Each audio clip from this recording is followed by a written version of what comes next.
joyful hello to all of you. My name is Minnku Buttar, founder of the Circle of Joy that brings you self-mastery programs and retreats. It gives me great joy to bring to you this season's talk show, a series of interviews on choosing joy, secrets, and stories from all over the world. It is my diligent attempt to show you that joy is not a hockey-pocky, frivolous concept, but a discipline, a way of life much needed. If you want to be resilient, radiant, and unstoppable like a runaway train. So subscribe to my channel so that you can tap into the wisdom of people from all over the world. I will see you there. Hey everyone, welcome back to the 27th episode of this talk show, Choosing Joy, Secrets and Stories from Around the World.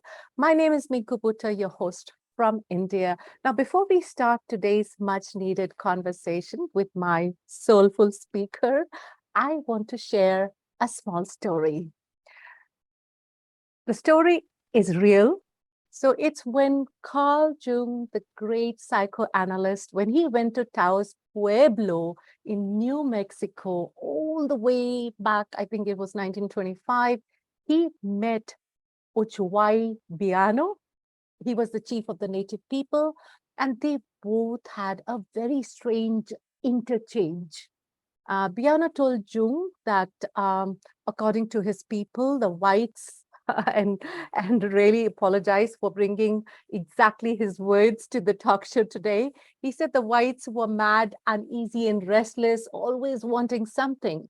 So obviously, it startled Jung, and he said, why did he think they were mad? And the answer he received shook him up. And what he was told is, Biano, he pointed to Carl and said, you, in whichever way, this sign language, and he pointed to his head. And then he pointed to himself, saying, me, and then he pointed to his heart. And then he shook his head in great despair.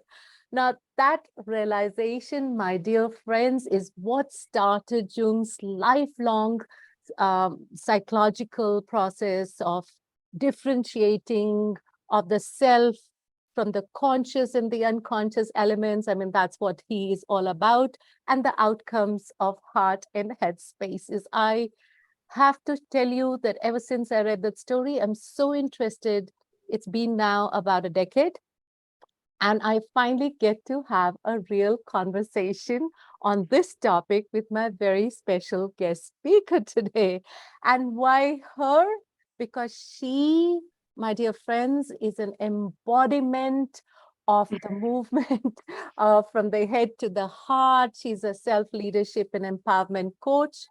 And she's driven by a passion to help corporate professionals and small business owners restore their power and renew their energy to find new excitement and freedom in their work. She helps change their perspectives. She helps reconnecting to the brain, mind, and heart to follow the unique path. And she describes herself as an authentic champion, a development junkie. I love that. A beautiful listener, and every once in a while throws in a dash of humor. And believe me, you will enjoy this, her twinkles and her dimples. Ladies and gentlemen, all the way from Switzerland, please welcome Brigitte Münch. So happy to have you here today, Brigitte. Thank you so much, Minnku. That was a really, really, really nice introduction. Thank you so much. You're so welcome. And you know, when I was looking around and thinking this is a topic I want to discuss, and then we had a talk, and it so beautifully, and I think very effortlessly emerged into this conversation that we're going to have today, right? Now, before we start, Brigitte, you live in Switzerland. It's the venue where all Indian Bollywood movies have been shot when I was growing up. And I grew up seeing these heroes and heroines running around the rolling landscapes and the snow-topped hills. And in those days, we were all heart. The mind was non-existent. And I think I grew up with this fancy romantic version and a view of life, which actually never happens. So you're very blessed to be where you are. And Brigitte, I understand that your background till about what, was it till 2017? You were all law and corporate life. So Brigitte, my first question to you, and I really need to understand better and for our audience, how did you even move to a coaching journey? Tell us what shifted. Just let's capture that era a little bit. Yeah, that's a very big question. Thank you, Small Minnku, time. for asking, right? Yeah, indeed. So I spent almost 20 years in the legal and corporate world. I started in private practice. I'm a German qualified lawyer, so I'm German by origin. Yeah. And yeah, I worked in private practice for a couple of years, and then I moved in-house to big IT firms, and I worked as a tech lawyer, so in a quite male-dominated world, also technically dominated world. And it was a journey until I realized, I must say, it was not like this, not overnight, right? But I realized more and more that I was in my left half of the brain. I was a very rational person, of course, very analytic, right? Very quick, had to negotiate complex projects and so on. But when my company wanted to again send me somewhere else, I somehow thought, really, do I want this? So that was the first time where I realized maybe it's time to change something. And at that moment, I was not yet really sure what this something is, right? Right. I was just sure I want to change something. And it's so easy very often, right, for us to say what we don't want anymore. Yes. But then what is our direction, right? Where do we want to go? Where does life lead us? That was all completely unknown for me at that point in time. But I felt something, this little inner voice inside of me whispering, do you really want this another 20 years, right? And I was sure, no, that's not it, right? Yeah, the burnout that you anticipated. Yeah, of course. I was totally overworked, right? I worked much too much and too many hours.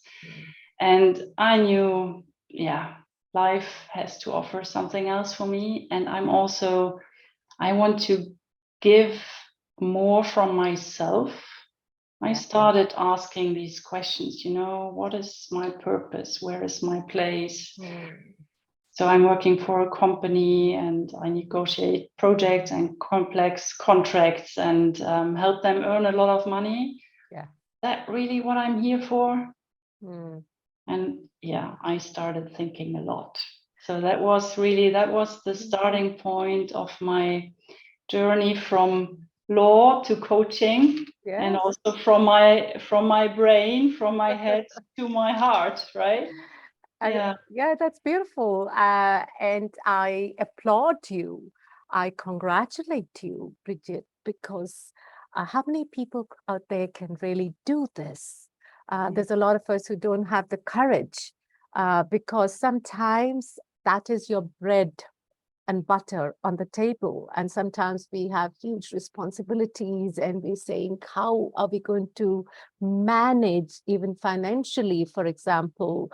Sometimes we are dealing with self-worth when you're moving jobs and you're still finding your way. So really, that's very, very brave of you.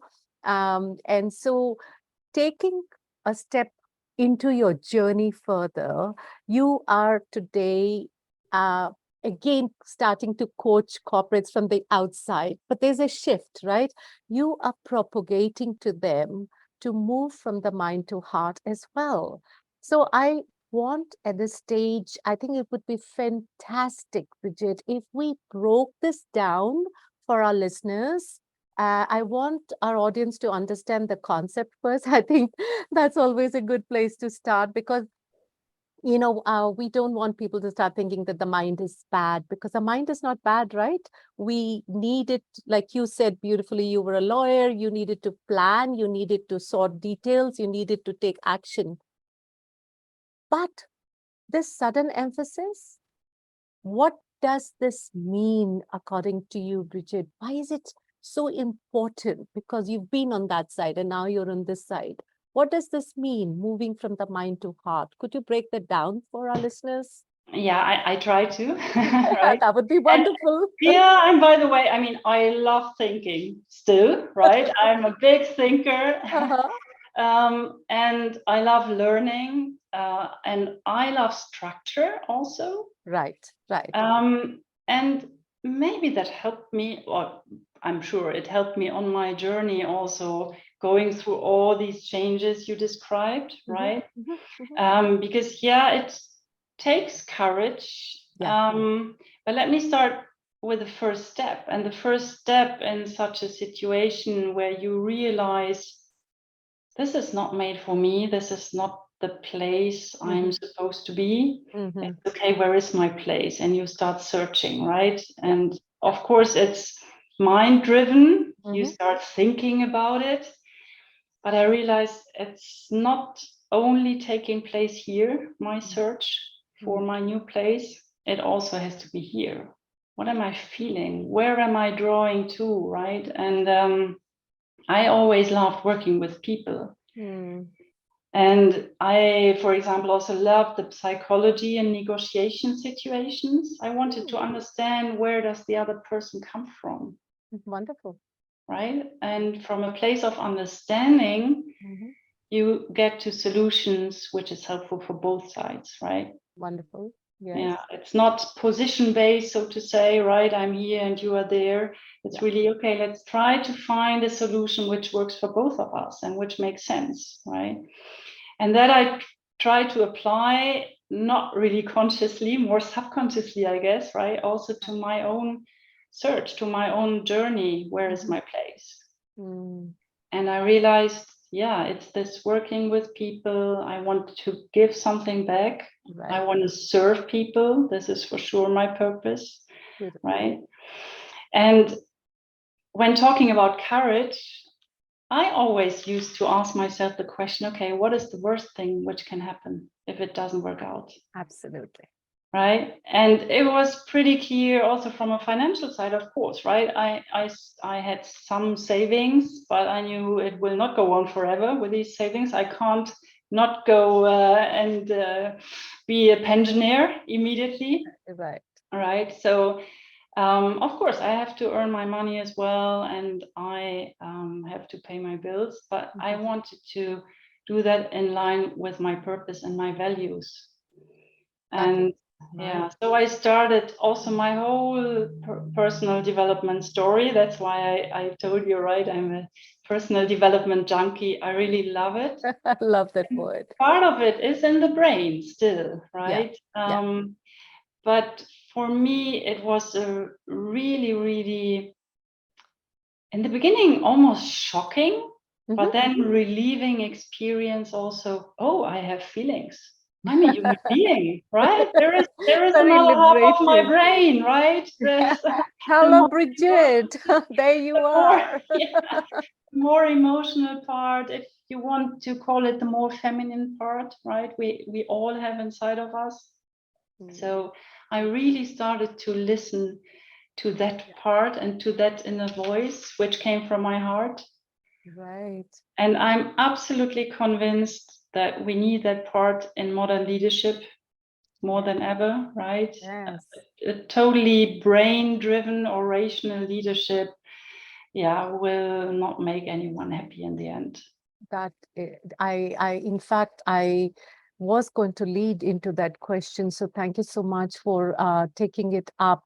What I want to do this on a personal level. So I'm going to come back to, the individual tips that you can give, maybe techniques. But I want to go back in keeping with the fact that you've just talked about the corporate world.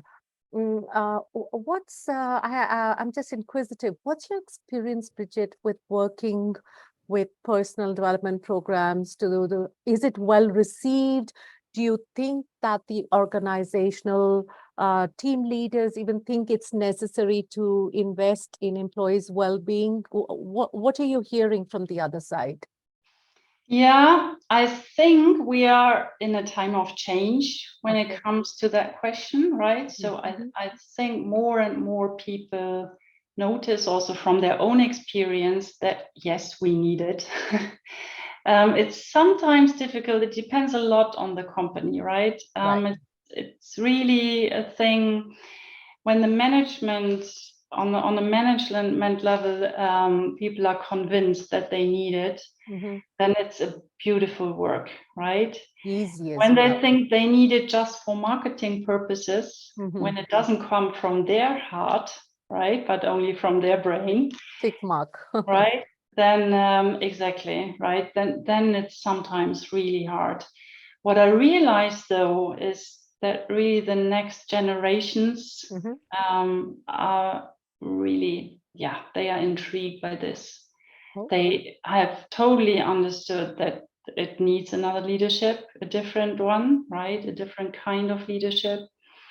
And they will just leave much quicker than I have done it, right? If Yeah. the company and the environment, the value system, the leadership is not right for them. And I mean, we all know this saying, right? You don't leave a company, you leave a bad boss. And Right. yeah, I think True. it's true, and it will be harder and harder Mm. for companies also to attract the young talents. Good. Good. I Yes. think it's a really important topic also from a strategy, right? From a company point of view.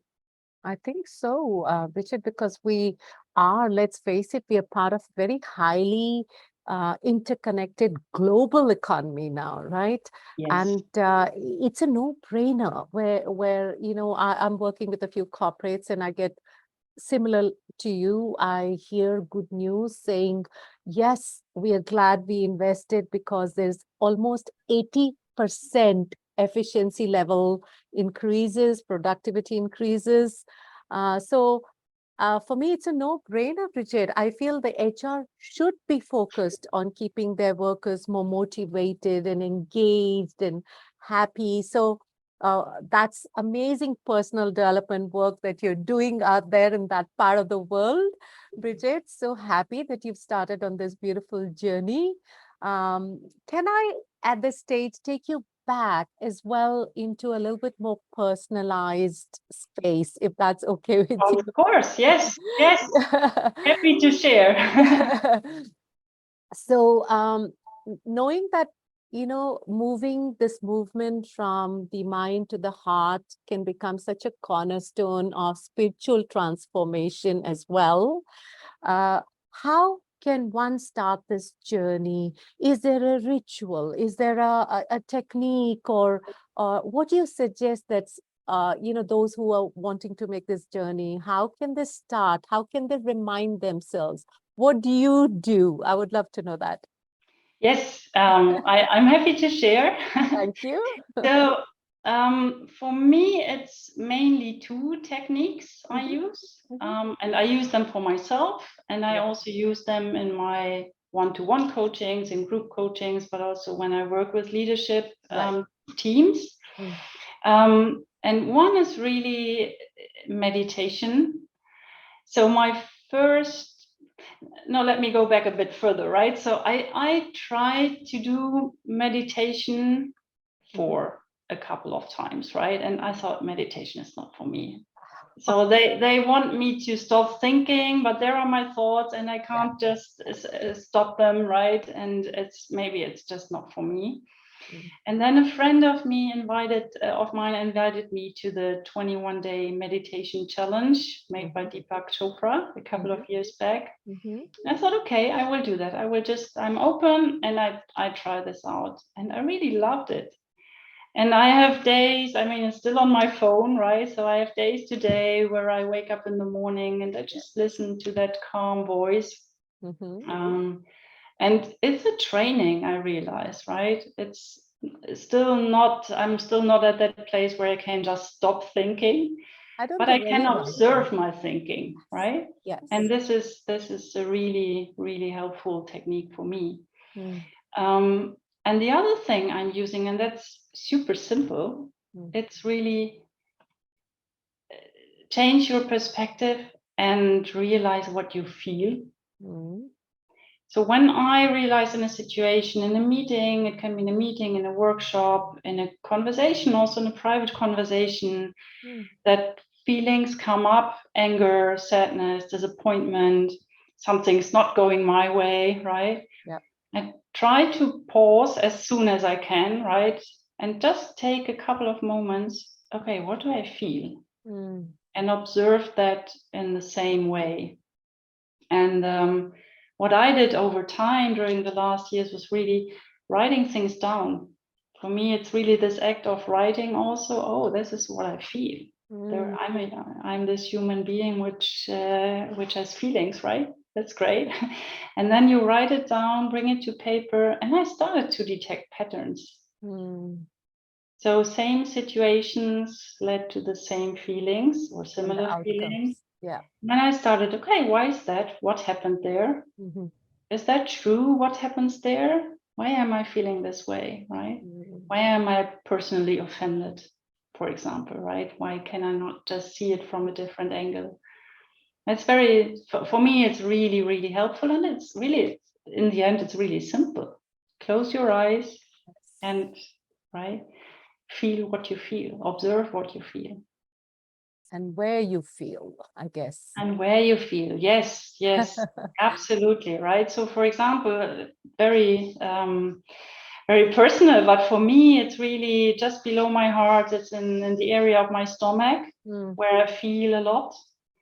And it can be also in a conversation where I cannot just leave a room. Yeah. I just take my hand and put it on my stomach, and then I'm immediately connected to myself, right? Nice. It may be a little gesture, right? It's just quite a connection. powerful. Yes, that's beautiful. And the gut, the gut feeling, that's where they originates from, the guts. That's where if you read, and I'm sure that's how you've arrived, if you read about the chakras, right? And that's really where our emotions as well originates and accumulates, and all the purging and the decluttering of thoughts. I think if you just direct it to the heart, which is such a beautiful topic, and it's putting me in such a mushy, soft space right now when you said that. And I think, Brigitte, I think when we all start to do these exercises for ourselves, then you start to realize that mind is actually not the solo or the sole place that we are meant as humans to live from, right? Right. There's a deeper place. There's a deeper place, which is the heart. And so that is beautiful. Thank you so much for doing that. In fact, you know what I was saying earlier to you, Brigitte, that for me, I connect to the heart. And the many meditations that I've done, I always imagine this 1,000-petal heart starting, lotus starting to bloom in my heart. And for me, that really works beautiful. And I'm going to definitely try what you said, is just to feel and become aware where in the body, right? Is that what you said? Where in the body are you feeling, and put your hand to it. So say, for example, it's agitation or it's anger. Does that still work if you put your hands there, or what would you suggest? To me, it works, right? I think everyone needs to find his or her right place. Where is it? It can also be different places. And you were mentioning the chakras. Yes. So I have tried, for example, a couple of weeks ago with a client, and I tried to bring her into her feelings. Close your eyes and just feel what you feel and where you feel it. And she felt it here. So it was clearly the voice, right? That's very often also that you have a pressure on your chest. Yes. So your voice doesn't have the space, right? And this is also quite often the case. Yeah, that is so true. I also, Brigitte, don't you think when lack of expressions, when you're not able to express yourself fully as well, it just means that the movement between the mind and the heart is not is not happening. And just, I was talking to a friend just before the show, and she said that's why the neck is so important. Yes. Because it seems like the bridge between the mind and the heart, right? Yes. Yeah. So the conversation that happens, the expressions that we come up with to express ourselves only happens from a heartful space. So that is so beautiful. Brigitte, thank you so much for being the beautiful you. Lovely to be here, Minnku. Yes, and now before we go into the spontaneous, funky part of our show, which is what I call the rapid fire, I still have not found a more heartful word for it. I will soon. Would you like to share, is there any upcoming courses or programs that you think you are offering our beautiful audience? How do people reach you?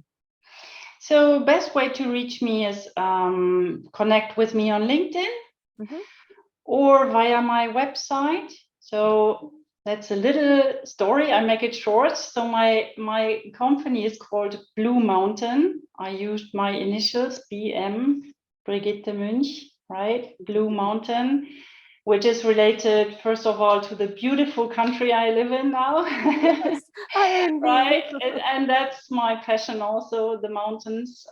They give me strength and clarity and serenity. It's amazing nature. Yes.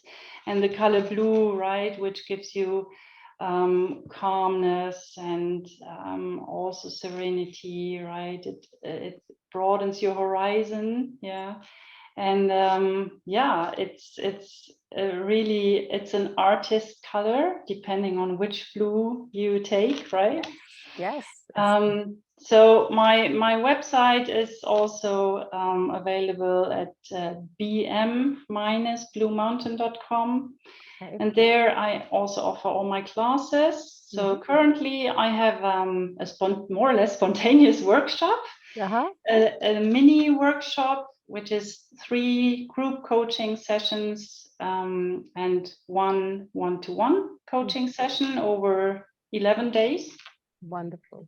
Yeah, that's at the beginning of September. And the purpose for that is really, people are coming out of summer now, autumn starts, they come back from their vacation, they go back to work. And that often comes with a feeling of anxiety or, okay, now this gray season starts, right? And it's going into winter, days become shorter and nights longer. And so I really want to try to help them, give them clarity. Wonderful. What are my goals for this season until the end of the year, right? And really concrete, how can I achieve them? So what I would like people to go out of this workshop with is a clear roadmap. So this is my goal, this is my roadmap, and this is the mindset I need, or the heart set, right? I need for that. Yes, it almost sounds like you have a wonderful balance of the mind and heart. Also, don't forget, people are coming out, yes, with a little bit of despair and eagerness and anxiety for the coming season, going back into work, but also maybe sometimes they have an overdose of their relatives and family on vacation. So they also need to de-stress, they need to offload. So they need to clear their mind from all of that. So thank you so much. That was beautifully encaptured by you, Brigitte. That's monumental work and upliftment that you and value that you're going to bring to the corporate world. So it's really rewarding, I have to say. So, coming from that corporate world and having felt what's missing there, this is really a task. So to bring back the soul and the heart into the corporate world, that would be, that's my vision. Amazing. Yeah. And you will do amazing. That was why you're the chosen speaker today. Is there anything else? How has it been for you to be on this show? Are you ready to go into the rapid fire round? Yes, I'm ready to go, Minnku. I trust you, you know. Thank you for the Yeah. trust and faith. Okay, Yeah. so I always encourage authentic, spontaneous answers. Mhm. So the first question coming your way, Brigitte, is in your inner scene, what brings joy to your heart? Nature, music, and other people. Oh, that's beautiful. You've covered the planet. Yes, that's right. That's a smart answer. Yeah, yeah. Okay, what's the most sensible thing you have heard someone say recently that made sense to you?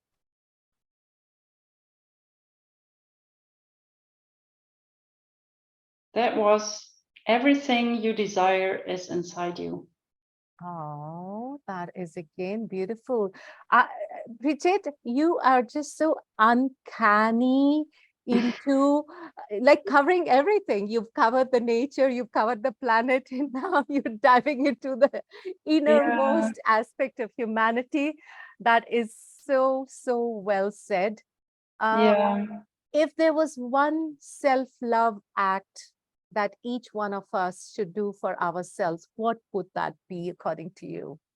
Hug yourself once a day. Oh, let's do that right now. I actually lead meditations where I finish with I love me. I love Yeah. me.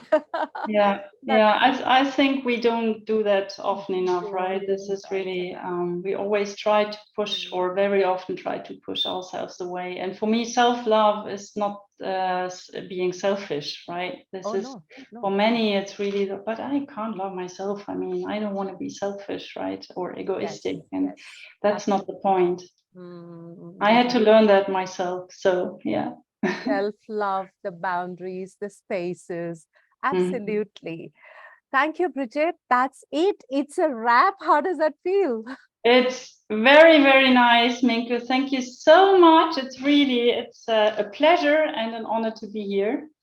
I loved our conversation already, the first one we had in our lives, right? Yes, I yes, immediately felt this connection to you. yes. And Thank this is you. also a really beautiful side effect I have to tell everyone, right? So once you start really diving into yourself, also your relationships change and So, you attract people who are soul sisters or soul brothers. To me, you really, my human relationships changed a lot. Really beautiful. thank you, Brigitte. I absolutely reflect those sentiments. Uh, we are all a mirror image, and we make space for the beautiful energies to enter our life, and the ones that we don't resonate exit. And there's this feeling of liberation. Thank you, Brigitte, for connecting with me. And it would be so beautiful to see you in India in my retreat in February of Yes. 2023. Yeah, I told you, right, that India's on top of my list. Absolutely. Maybe it's with me, and I look forward to having the most amazing cup of tea, actually a cafe latte in Switzerland with you, with that beautiful romantic Bollywood scene of Oh, yes. snow-clad mountains. Please. So join me, Brigitte, to say bye to our beautiful listeners from Bye. around the It was world. a wonderful experience. Thank you all for listening. And love you all for the unconditional love and the support you have carried on. If you haven't liked and subscribed to my YouTube channel, please do so now. And for the time being, I shall see you in the next episode. Bye now. Bye bye.